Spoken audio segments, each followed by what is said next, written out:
Doom: The Dark Ages is the biggest and best game we've ever made, says its story is out of the Codex.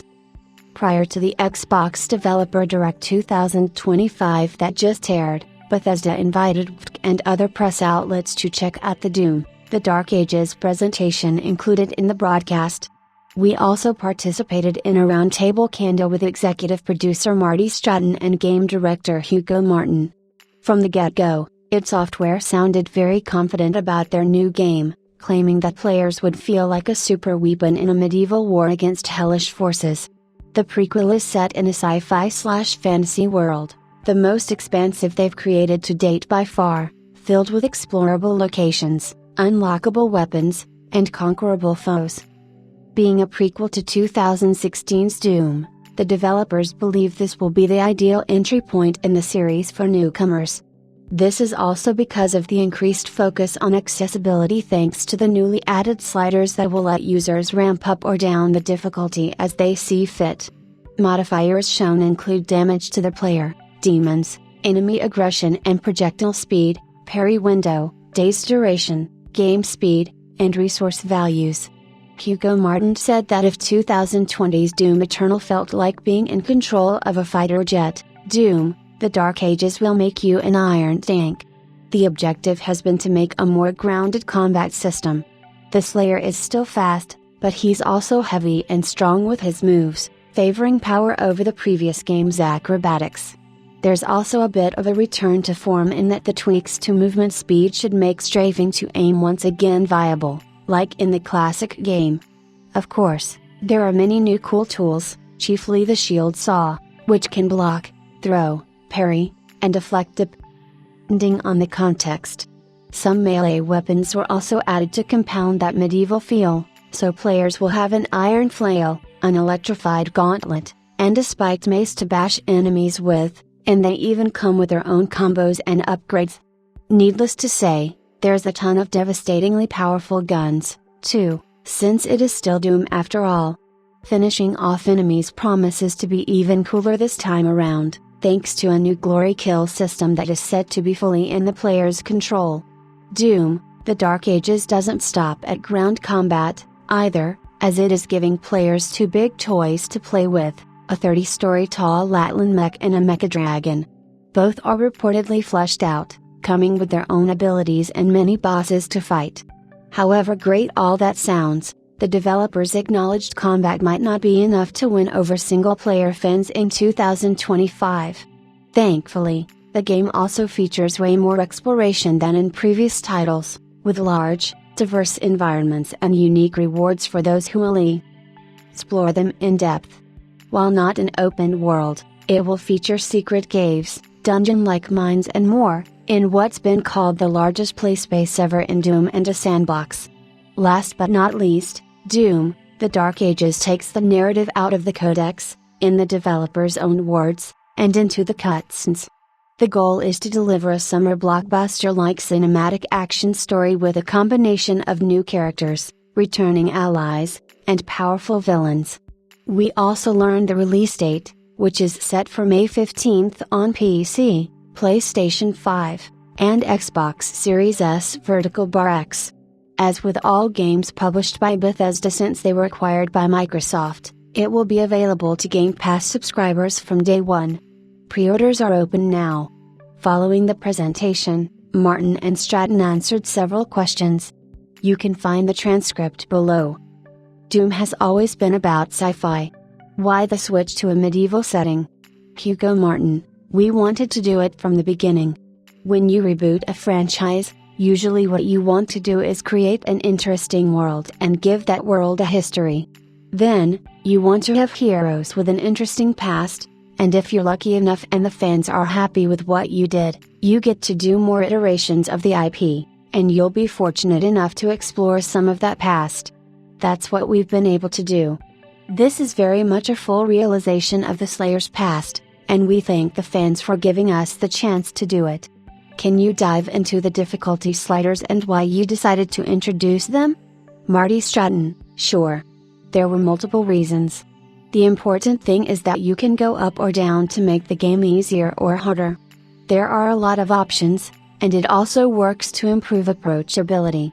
It allows longtime fans to ramp it up and create these ridiculous high-end experiences, but it also improves accessibility for others who may have motor difficulties. For example, will Doom, The Dark Ages feature any multiplayer modes?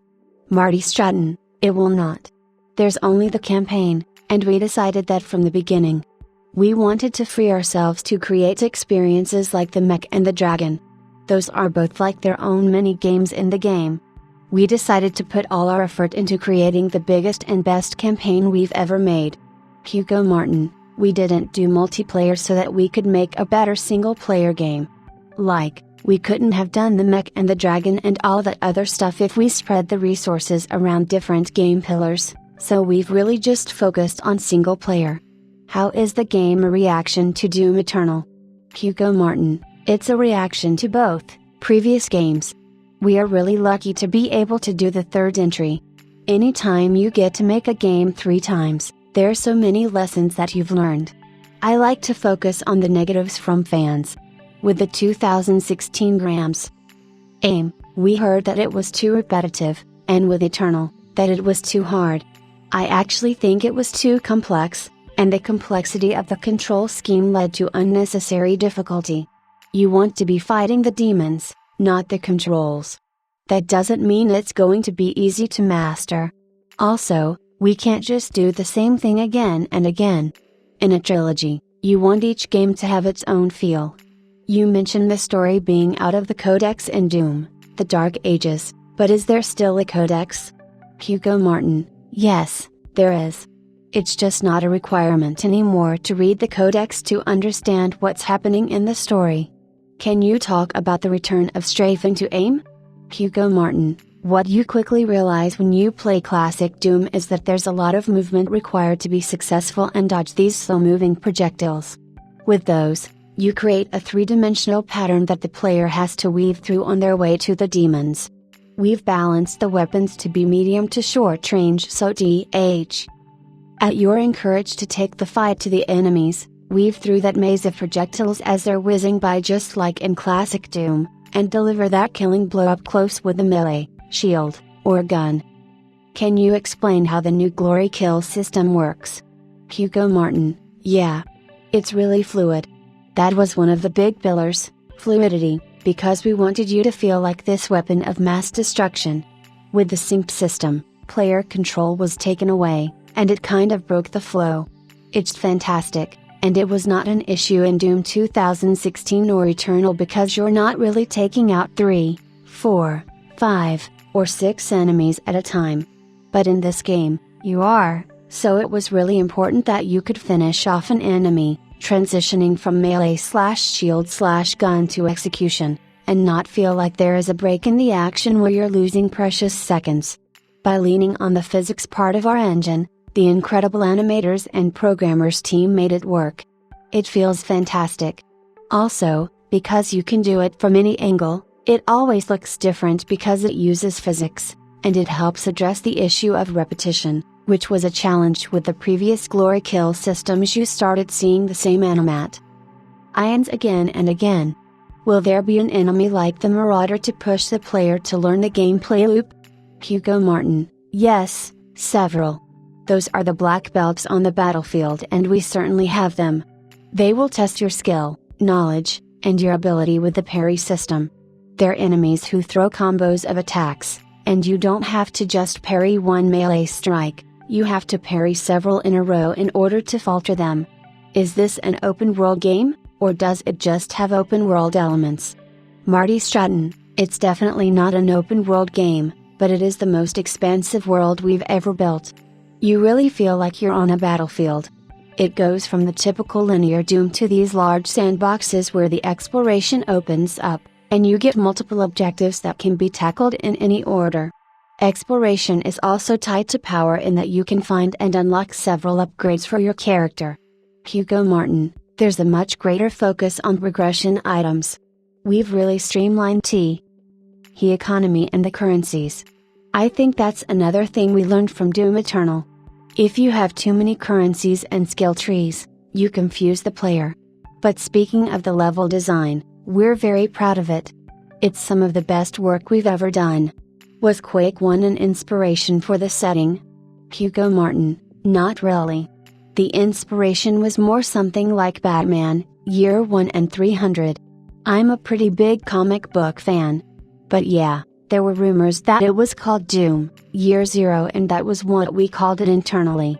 I still think it was a really cool name, although Dark Ages is pretty cool, too. How much side content is there in Doom, the Dark Ages, and how long do you expect a regular playthrough to be? Hugo Martin, it's really long. It's the biggest game we made.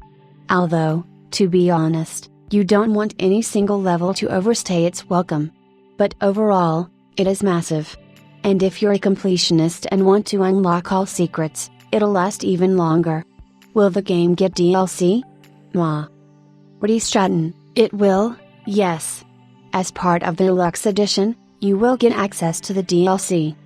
What are you most excited for people to experience in Doom, the Dark Ages? Marty Stratton, I think how much it's Doom but different. We've literally been in it for 11 years. We release a game, we start working on the DLC, and then the next game. We never get that gap in time where you stop and think about it. There are a lot of people who may play the game and then move on to other games or consume other media. I'm excited for people to come back for this and for new people to experience it and just see how epic and expansive it is and get their hands on this gameplay loop because it's so Doom, but it's different. Hugo Martin, for me, it's the shield. It's a critical part of the loop, as you saw in the presentation. It does so many things. I think it's really, really cool, and it looks awesome. With Doom, the Dark Ages being the third game you've worked on, are you considering it the conclusion of a trilogy or more its own thing? Hugo Martin, I don't think I can answer that. We're not supposed to talk about it. Anyway, I like making Doom games. I wouldn't have a problem doing this for a long time. But this isn't designed to be the end of something. Thank you for your time,